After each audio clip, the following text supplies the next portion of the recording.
And there was a lot of laughter and a lot of jokes about little green men in outer space. 50 years ago, that's the way it was. Now people are looking at are they a threat militarily? What kinds of sensors do we have? What kind of metrics do we have? We now have frame by frame an analysis of these objects. These objects travel between Mach 5 and Mach 20. That's 20 times the speed of sound. These objects can zigzag, and we can measure the g-force inside this object. The g-forces are several hundred times the force of gravity.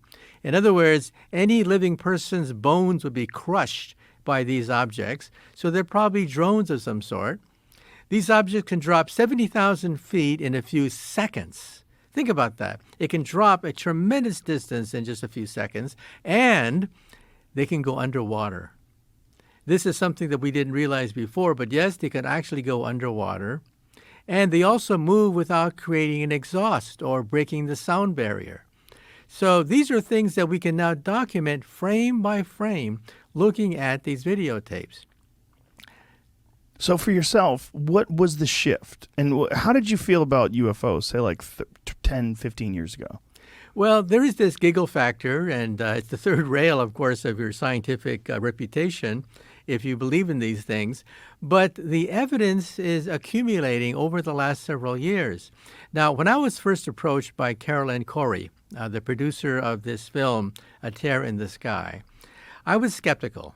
I said to myself, come on. I mean, 5 days? 5 days you're going to look for flying saucers in the sky? What happens if the aliens are camera shy and they don't show up in 5 days? So I was pleasantly surprised when they actually found something. They actually have photographic evidence of objects that can gyrate just the way the Pentagon has said. And so we now have a sea change.